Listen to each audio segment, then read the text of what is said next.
It was a cold Thursday morning in the quiet town of Maplewood, Oregon, and the rain had not stopped since midnight. It fell in thin, relentless sheets against the windows of Riverstone Credit Union, blurring the world outside into gray watercolors. Inside, the lobby hummed with the familiar noise of a busy bank, shoes squeaking on wet floors, the muffled sounds of conversations, the occasional beep of a transaction machine, and the soft rustle of umbrellas being folded and shaken dry near the entrance. Customers stood in long lines clutching coffee cups and folded bills, their minds occupied with the small urgencies of a weekday morning. Nobody noticed her at first. She came through the heavy glass doors slowly, as though the weight of them was almost too much for her small body. She was 8 years old, with blonde hair plastered flat against her forehead from the rain, and shoes so soaked that each step left a faint wet print on the marble floor. Her coat was thin, too thin for the cold, and her cheeks were pale, with a color that looked less like cold and more like something that had been slowly draining out of her for a long time. But what struck anyone who looked closely enough were her eyes. They were wide and dark, with a kind of fear that no child's eyes should ever have to carry.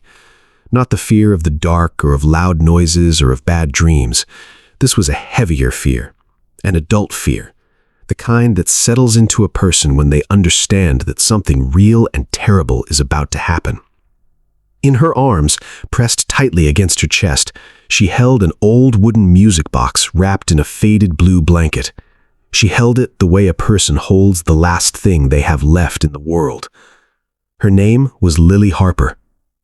The security guard near the entrance smiled at her warmly and said good morning in the gentle, automatic way that kind people do when they see a child. Lily did not smile back. She did not look at him at all. She walked straight ahead toward the front counter with a quiet determination that was almost frightening to witness in someone so small. A few customers glanced at her with mild curiosity. A woman near the second window whispered something to her husband. An old man lowered his newspaper slightly to watch, but none of them moved. None of them asked. At the far end of the lobby, behind the glass partition of her corner office, branch manager Megan Sullivan looked up from her computer screen and went still.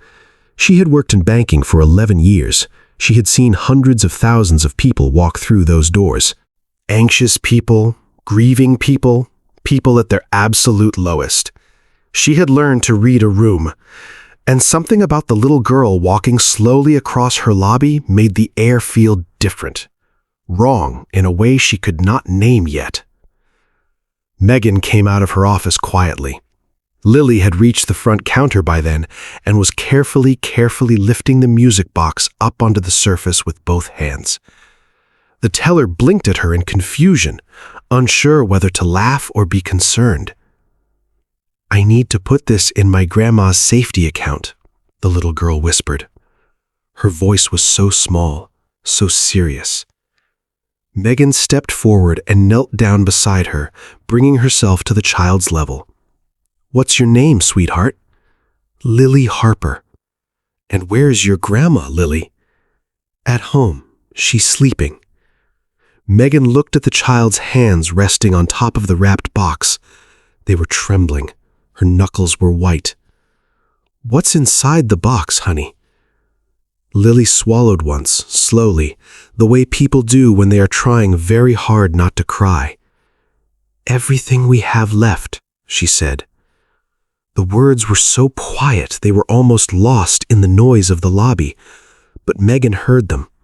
She heard them the way you hear something that lands somewhere deep in your chest and stays there. She took the box gently and guided Lily into her office, closing the door softly behind them. She pulled up the customer account records while Lily climbed carefully onto the chair across from the desk, still clutching the blue blanket in her lap. Margaret Harper, widow, 73 years old, 3 late payments, significant medical debt, final foreclosure warning issued. Megan sat back in her chair for a moment. Then she opened the music box. Inside, nestled against faded velvet lining, was a world of preserved love, antique rings and brooches, photographs with soft yellowed edges, a young couple on a porch, A baby in a white dress, a man laughing with his eyes closed at something beautiful that the camera had missed. Handwritten letters folded with the creases of being read many times, and wrapped carefully in a square of cloth, several gold coins that caught even the gray morning light and glowed with it. Lily watched Megan's face the entire time. "My grandma said they belonged to my grandpa before he died," she said softly. Megan picked up one of the coins and turned it carefully. Even to an untrained eye, it was clearly old, clearly significant.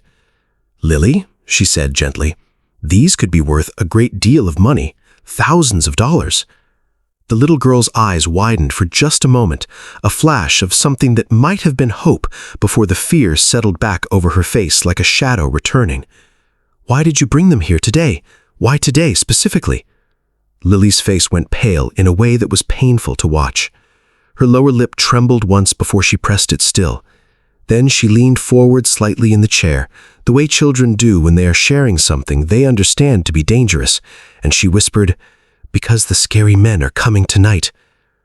The office felt suddenly, strangely quiet, despite the noise of the lobby just outside. "What scary men?" Megan said carefully, keeping her voice even. "They came yesterday," Lily whispered, "to our house. They were yelling at Grandma through the door. She was crying and trying to talk to them, but they kept yelling. They said if she doesn't give them their money by tonight—" She stopped, pressed her hands flat on her knees, continued. "They said they would take the house and that they would hurt us." Megan said nothing for a long moment.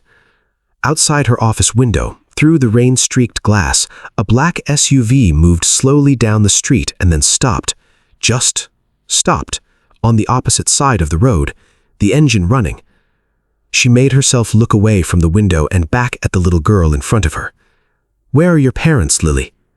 The child looked down at her lap, at the faded blue blanket bunched between her fingers. "My mommy died 2 years ago," she said. Her voice did not break. It was worse than breaking.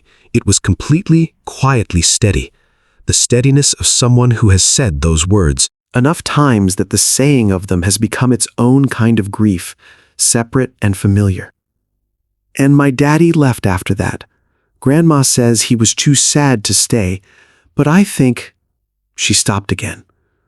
"I think maybe we just weren't enough to make him want to." Megan looked at this child, this small, rain-soaked, terrified, impossibly brave child, and felt something open painfully in her chest. "Grandma says I'm the reason she keeps fighting," Lily added softly. "She says that every morning.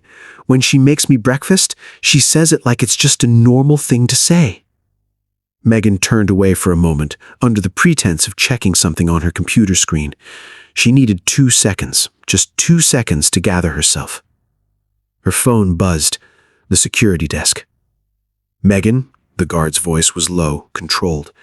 "There are 2 men in a black SUV parked across the street. They've been watching the entrance for about 15 minutes. She looked through the blinds. The SUV had not moved. Lily had gone very still in the chair. She was watching Megan's face read the room the way frightened children do, learning everything from the expressions of the adults around them. "She found me," she whispered. "No one," Megan said firmly, standing up and locking the office door, "are going to hurt you while you are in this building." She believed it. She had to believe it. She returned to the music box to carefully catalog its contents for safekeeping, and that was when she found it.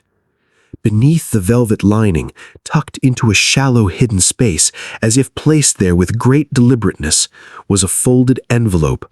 Across the front, in the shaky handwriting of an old man trying to be careful, were the words, "For whoever tries to save my family." Inside was a letter. Several pages, dense with handwriting. It was a confession, not of wrongdoing, but of witness. Lily's grandfather, in the final months of his life, had quietly and methodically gathered evidence against the loan sharking operation that had eventually come for his wife. Names, dates, forged documents, records of threats made to other families in other towns. He had written it all down because he was old and sick, and he knew he would not be there to protect them himself. At the bottom of the envelope, wrapped in a small square of paper, was a flash drive no bigger than Megan's thumbnail. The men outside were not here about a debt. They were here because somewhere, somehow, they had learned that this evidence existed, and this little girl had walked it straight through the front door of the most public building on the street. The front doors of the bank opened. Megan knew before she looked. She could feel the change in the air of the lobby, that particular horrible stillness that falls over a room when something wrong walks into it. Two men. One tall, with gray tattoos visible above his collar. The other with black gloves on his hands despite the mild temperature, which was the detail that frightened Megan most. People who wear gloves indoors are people who do not want to leave evidence. They scanned the room slowly, deliberately. Their eyes settled on the office. Lily made a sound so small it was barely a sound at all, a sharp intake of breath, a held-back sob, and pressed herself back into the chair. "Those are them," she breathed. Megan stood up. She quietly slipped the flash drive into the pocket of her blazer. Then she stepped between the door and the child. The taller man pushed the office door open. He was not aggressive. He was worse than aggressive. He was calm. "We're looking for a little girl," he said pleasantly. "There's no issue here. I'm going to need you to step back from this office." Something shifted in the man's face. The pleasantness folded away. "Hand over the box." From behind Megan, Lily began to cry.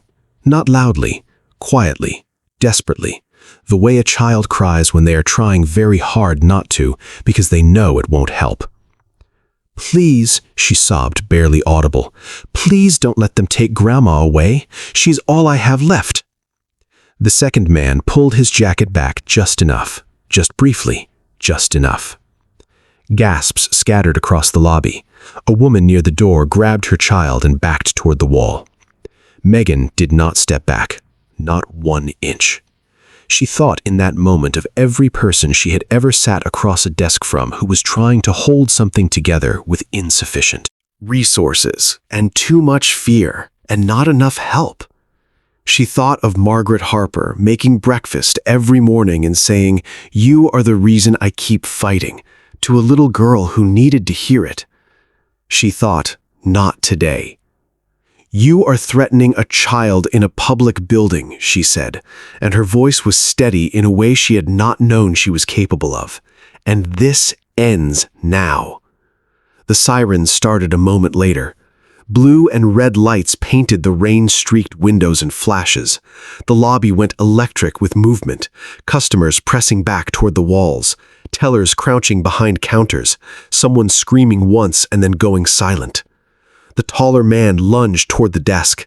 Megan shoved the music box sideways off the edge. It hit the floor and burst open, sending coins ringing and rolling across the marble, jewelry scattering in every direction, photographs sliding across the floor.